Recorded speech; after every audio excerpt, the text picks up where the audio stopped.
This is Keanu Reeves as John Wick. And this is Arnold Schwarzenegger in Commando. One of these is among the most realistic gun movies ever made. The other is not. What is the difference? Not the budget. When you know what you are looking for, you will see that it comes down to avoiding a simple human vice: laziness. You got lazy. From the hottest clubs in Italy to a special place in Simi Valley, California. Welcome to why the John Wick movies get more right about guns than 95% of Hollywood. It starts with a simple truth. Having the right tool and training for the job matters a lot. Gun selection. Remember that scene in John Wick 2 where he has his guns served to him like a fine meal? In Commando and countless other action movies, the writers had a simple method of gun selection. Call it the whatever looks cool method. Cool. It looks nice, but it's the movie equivalent of driving to the nearest McDonald's because that's good enough. To be clear, I do enjoy an occasional Big Mac. John Wick is more of a gourmet. He goes shopping for guns like he's choosing a Michelin star restaurant. Stuffing. Oh, yum. I like those too. The craziest thing about it, I'm not joking, it's because the movie producers took this approach for real. Taran Butler was part of the production process. Who's that? A legit three-gun competition champion. That means shooting pistol, shotgun, and rifle as fast as you can, as accurately as you can. And that means one of those famous Keanu Reeves one-liners: upgrades.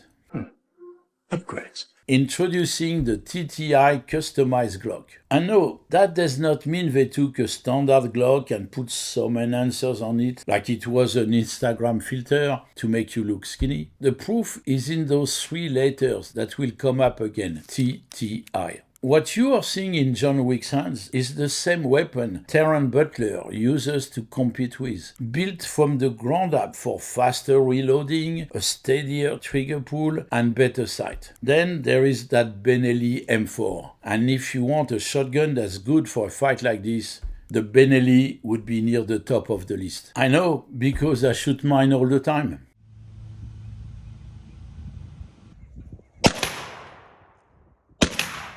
And John Wick likes his a little rarer. His has a texture grip plus a custom bolt carrier release and charging handle. For more on that, feel free to check out my video about Hollywood and shotguns. How much do these upgrades matter? I usually shoot with the guns you are seeing on my desk. This Nighthawk and Staccato, and this customized 45 pistol made by a recently deceased legend of gunsmithing, John Jardine. Overall, better, crispier triggers, easier slide racking, better recoil control, and great consistent accuracy. As to Wick's M4 upgrades, they provide better ergonomics, thus quicker reloads, manipulations, and follow-up shots. They also help with recoil and reliability. That is why John Wick can do things like this, and it's not all movie magic. The proof is in the gun handling. Welcome to the part where we talk about all the ways John Wick can get through his gunfights without dying. It starts with an important question. Before we see and answer it, make sure to subscribe to help the channel and see more of my favorite guns in action.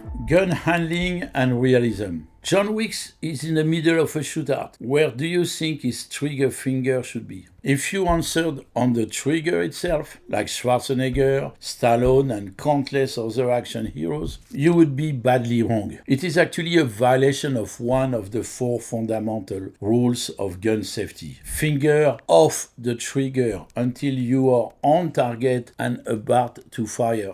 For more details on gun safety, feel free to check out my video on that subject. Something as simple as this makes John Wick different. Watch him closely now.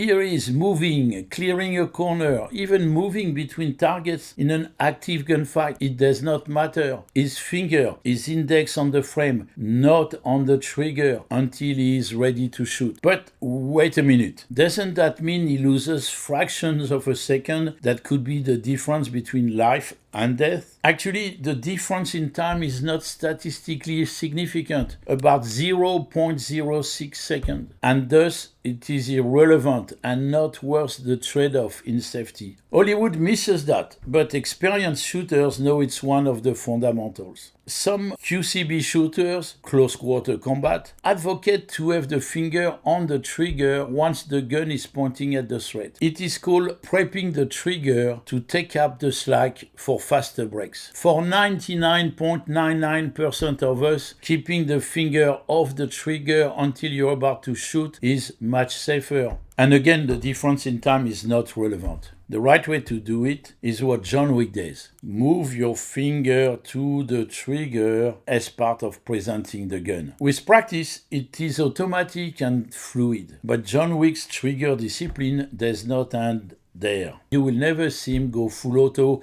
spraying and praying. If he did what Arnold is doing here against the Predator, his muzzle would be raised to the sky as the world's worst anti-aircraft gun.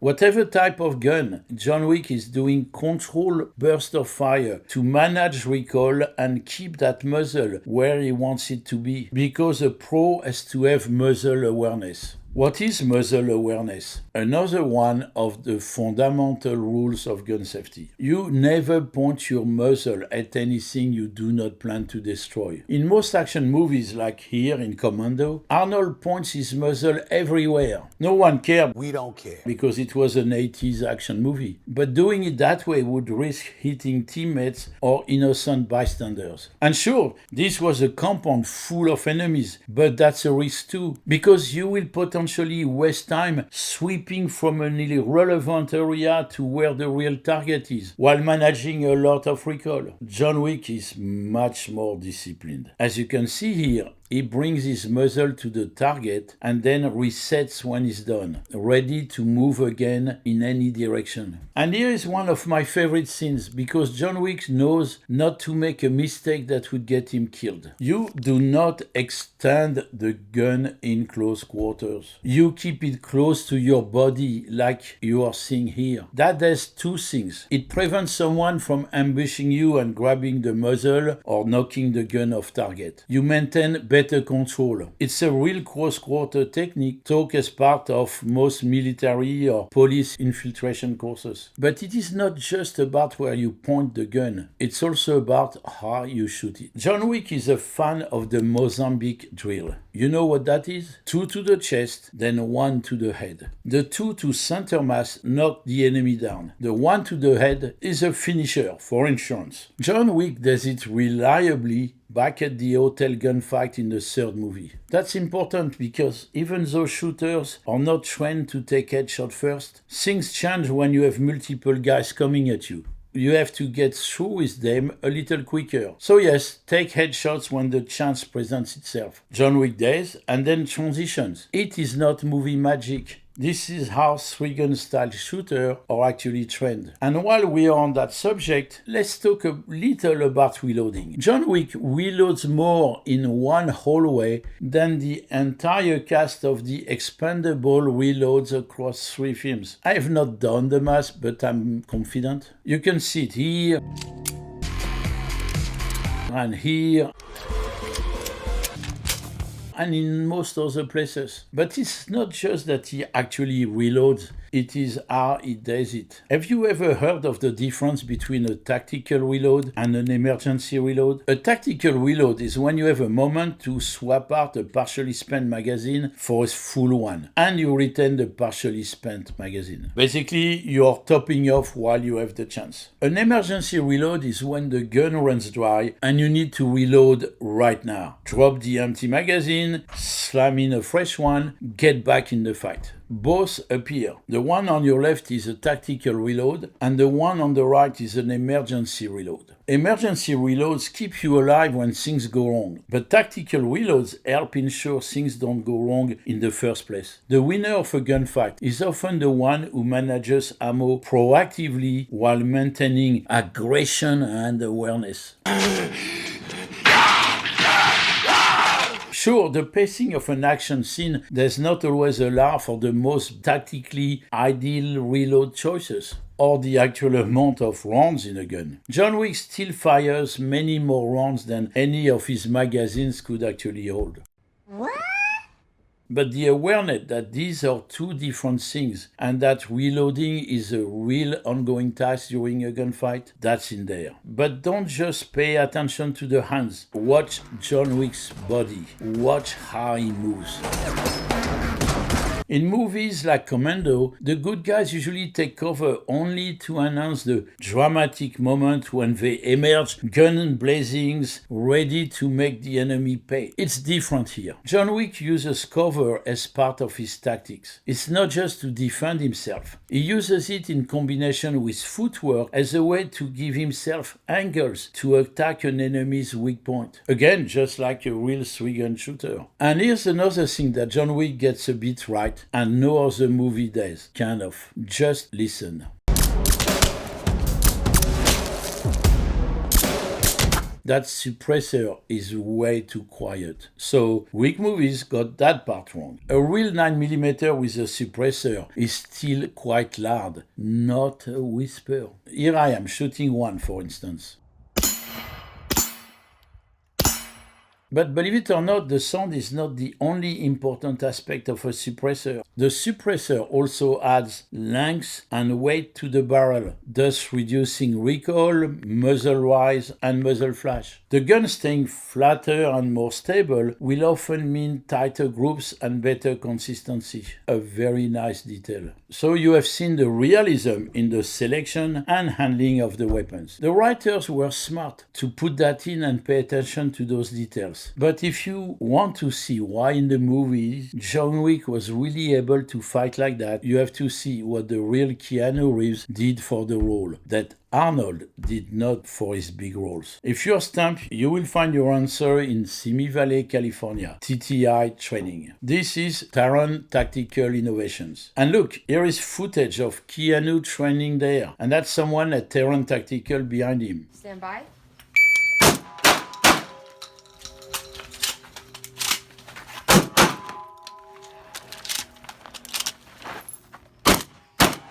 Taran did not just help make the weapons for the movies, he actually trained the star. Here, John Wick to be learning the same three-gun techniques that Taran used to win titles. Footwork, reloads, weapon transition, how to move through space efficiently. The stuff that competitive shooters spend years developing. And this was not a one-day crash course. Keanu did not do it to look cool on Instagram.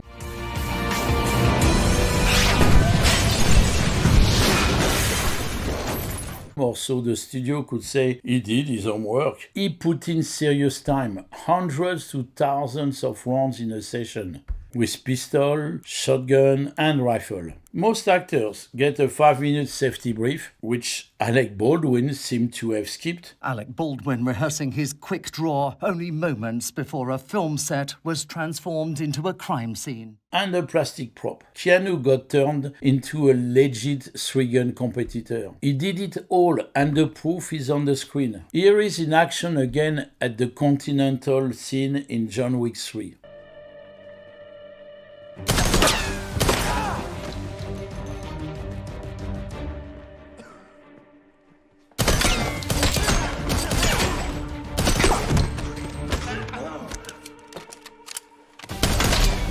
Don't just look at the big picture, look at the details. Here is a side-by-side comparison of him in the movie and at the range. You can see the similarities right down to the reloading. Now look at Arnold in Commando. The difference is massive, isn't it? Oh sure, John Wick gets things wrong about guns. The gun-fu stuff isn't how someone with training would fight in that situation. When guns are around, you're not worried about spins and joint manipulation. You're worried about retaining your weapon. If you fought like this, you'd probably get shot. And John Wick getting shot to the ribs like this would put him on his behind for weeks, even with body armor. There is no getting back up and moving like he does with everything being fine. His finely cut Italian suits have strange powers. I would love one of those. I like it. In a jean and vest version. Some flaws, yes. You don't want to fight like John Wick for real. But as far as movie realism goes, plus entertaining action, it is at the top of the heap. So it all comes down to avoiding a simple human vice, laziness. To see what suppressors actually sound like, watch this video.